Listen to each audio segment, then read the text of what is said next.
We are officially down to just 8 NFL teams left in the playoffs, so in this video, I'm going to try and predict every single divisional game. But if you guys do go on to enjoy the video, hit the like and subscribe button, let's hop into it. And we are going to begin with our very first divisional game, that being the Houston Texans versus the Kansas City Chiefs. I think this game is particularly interesting because the Houston Texans had a really good wild card weekend. Coming into that wildcard game, I really truly thought that they were going to get blown out, but once they actually stuck in the game and found a way to beat the Chargers and actually kind of destroy the Chargers, I was very impressed by not only the offense, but primarily the defense. If you had told me the Texans had won that game, I probably would have assumed that the Chargers just beat themselves up, and in some ways they kind of did. Ultimately, though, you got to give a lot of credit to CJ Stroud, Will Anderson, D'Amico Ryans, the entirety of the defense, because it was a very impressive showcase of what they should be. The Houston Texans haven't been particularly good this season, especially down the home stretch. They were really struggling to figure out their offense. And defensively, they weren't bad per se, but they weren't the defense that we thought they would be. But it looks like in some ways they figured some things out versus the LA Chargers. I mean, give credit to the offense. The offense played a really good game versus a Chargers defense that is pretty darn good. Now, unfortunately, the bad news for the Texans is that they're going up against the Chiefs, and well, the Chiefs are a rested, healthy, and really good team. I will say I do think the defensive line for Houston could cause a lot of problems for the offensive line of Kansas City. Obviously, Kansas City has some good interior linemen, but their tackle position is a little bit weak. So I think guys like Will Anderson could really go out there and make a bunch of big splashy plays. The question for me is there going to be any rust for Kansas City? Does Patrick Mahomes have any sort of turnovers in this game because of rust? Does he come out the gates a little bit slow? Does he allow Houston to stay in the game because, well, the team is rusty and hasn't played in like 2 or 3 weeks now? If there is a level of rust with this Chiefs team, then I do kind of feel like this is a bit of a trap game for Kansas City. You have a Houston team that's coming off a emotional high, a really good victory versus the LA Chargers, and in a game where they dominated, going up against a Chiefs team that was in a rhythm late in the season, but now is coming off around 2.5 weeks of rest.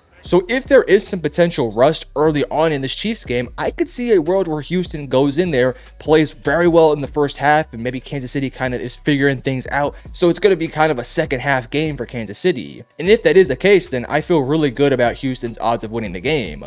With that all said, though, I don't really know if I expect much rust from the Kansas City Chiefs because this is a team that has been there, has done that, made it to a Super Bowl, has had a lot of success. Obviously, Patrick Mahomes, Andy Reid, these guys are veterans in the league at this point, so you got to have faith and trust in who they are and what they've done. So because of that, I'm not too worried about the rust issue being a thing, and for Houston's sake, I don't know how they're going to win this game if there isn't a level of rust from the Kansas City Chiefs. Because if there is rust, then I think there could be some turnovers, some 3-and-outs, some, field positioning issues that could all lean in the favor to the Houston Texans, which gives them a better shot to win the game. But again, if there isn't that rust element involved in this game, then I think Kansas City has a really good shot of coming out the gates hot, playing well, executing at a high level, and ultimately taking control of this game very early. I kind of feel like the winner of this game is likely the winner of the first half. If the Chiefs win the first half, then they're going to win the game. If the Texans win the first half, then they could win the game. Again, I never want to doubt the Kansas City Chiefs, and I'm never going to pick against them because Patrick Mahomes has proven over and over again, even when he is on the team that is coming off a bye week, or even when the team isn't playing at a terribly high level or is a little bit out-talented, Patrick Mahomes, Andy Reid, and all those guys are so good, they can overcome those obstacles. So because of that, I do predict that the Kansas City Chiefs will win this game, but I don't necessarily think that it's going to be a blowout because the Houston Texans have shown a little bit of life, obviously, over the past 2 weeks, with their most recent win over the LA Chargers being the biggest bright spot, arguably, of the season. With that all said, I am going to stick with the Chiefs, though. I have the Chiefs winning this game 30-20. Then we move on to the Detroit Lions versus the Washington Commanders, and yet again, we have to mention a little bit of rust here with the Detroit Lions. Obviously, the Lions are coming off a emotional and very, very good game versus the Minnesota Vikings, where the Lions had a playoff-like game versus the Minnesota Vikings. In a lot of ways, that kind of felt like a wild card matchup between two really good teams. Now, obviously, Minnesota did lose to the LA Rams, and in some ways, you could maybe make the argument that the Commanders are a better team than Minnesota despite the records. So obviously that does have to be taken into account. I think the big thing for Washington is playing with a lead. I feel like if the Washington Commanders are ever to fall behind the Detroit Lions by anything more than a touchdown, I just have a hard time imagining Washington getting the necessary stops and getting the necessary offensive plays to stay in a game with Detroit. The Detroit crowd is going to be rocking. The Detroit Lions have so many talented pieces on the offense that if the Lions are able to go out there, put together a first quarter drive to have a lead in the first quarter, I just have a hard time thinking that Washington could realistically stay in the game.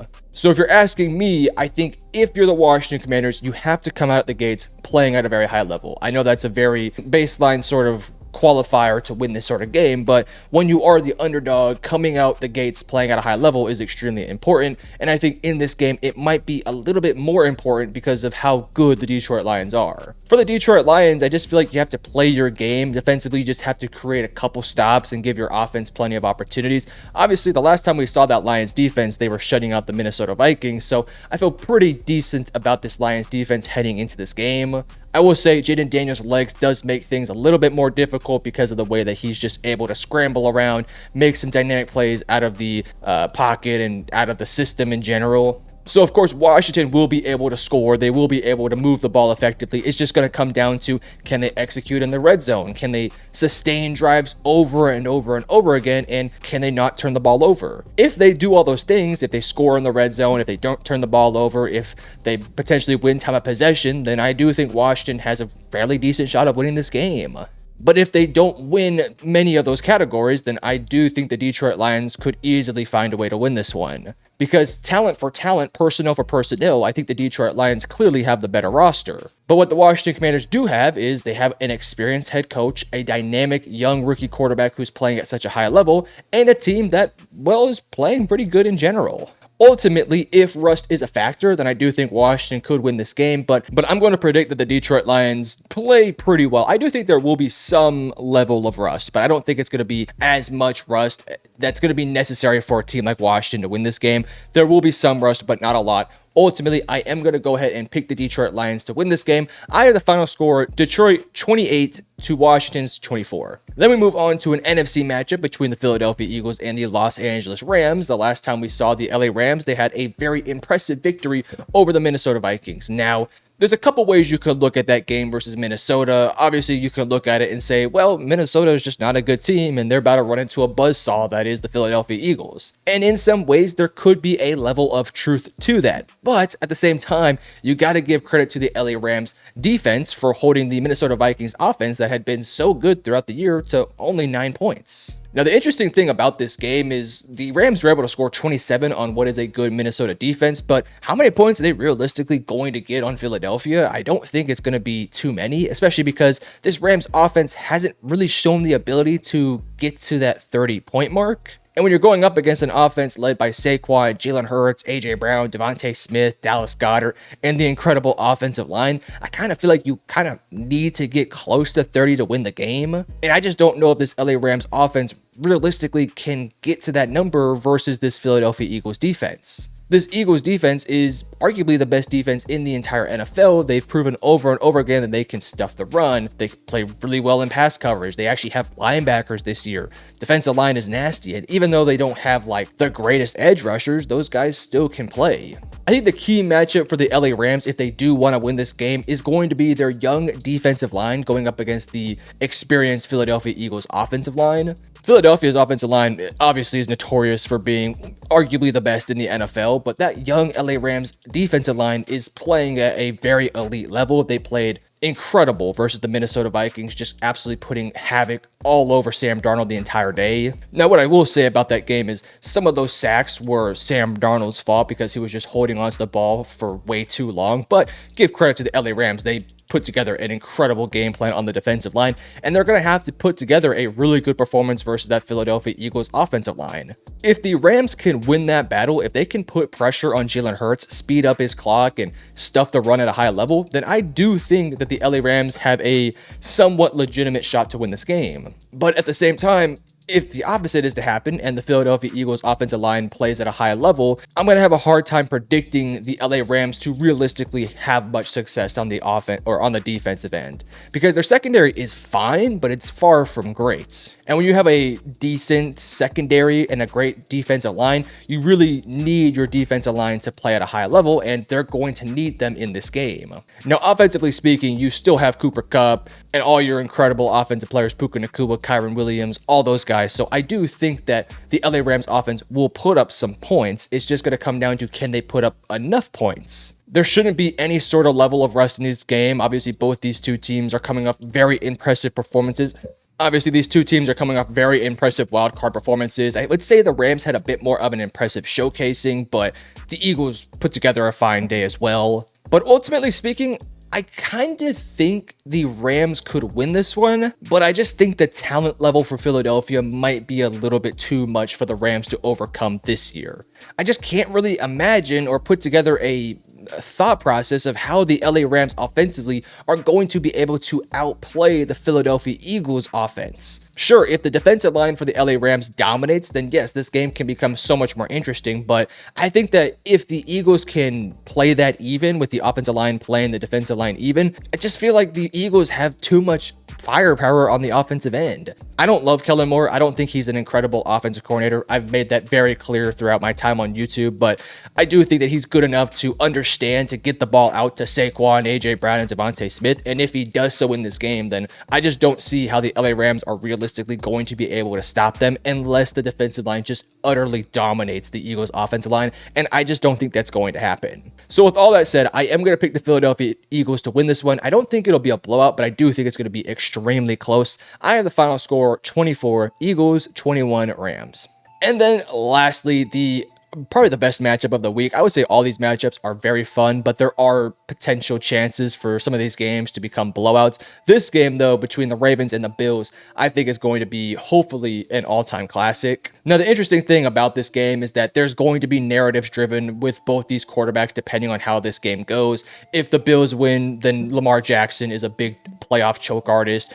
Vice versa for Josh Allen. If the Ravens win, Josh Allen can't win the big one. It's going to be a stupid narrative that gets spun around, which I just think is ridiculous. Ultimately, though, both these quarterbacks have shown flashes in the playoffs. I would say Josh Allen has been better in the playoffs than Lamar Jackson. I don't necessarily think that's a crazy statement to say, but at the same time, I think we got to give some level of respect to Lamar in the playoffs. I feel like he's been playing pretty well these past couple of games. Most recently versus the Pittsburgh Steelers, I really felt like the Ravens just dominated that game the entire time. I really felt no threat from the Pittsburgh Steelers, whereas, the Buffalo Bills, they kind of had the same thing. They were going up against the Broncos, and sure, the Broncos came out the gates playing very well and got an early touchdown, but after that, the Buffalo Bills just destroyed them. So truth be told, neither one of these teams were particularly tested in the wildcard round. Like, both these teams went up against probably the two worst teams in the playoffs, those being the Broncos and the Steelers. But again, give credit to both those teams for putting together a good game plan and finding ways to dominate those games. I just,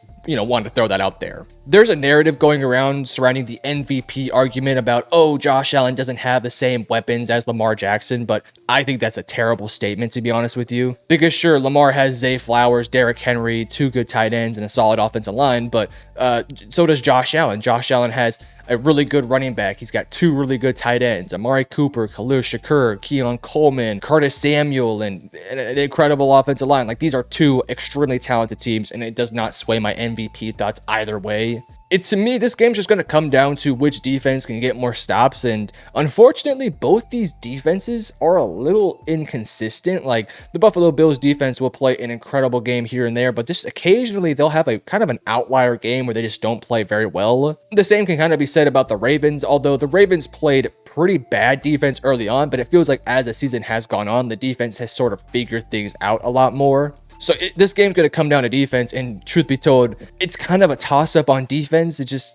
So I don't really know. This game could come down to just which quarterback plays better, and if I'm picking between Josh Allen and Lamar Jackson, again, I just don't know. They're both incredible MVP caliber quarterbacks. Both these defenses are playing at a high enough level to where I think that both defenses can get stops, can create turnovers, and play at a high level. Both these two teams, in so many ways, remind me of one another because they have great quarterbacks, great great running backs, good offensive lines, although I think Buffalo's is a little bit better than Baltimore's, but good offensive lines, defenses that are playing at a high level, incredible coaching staffs. I mean, this is, truthfully told, kind of a 50-50 game.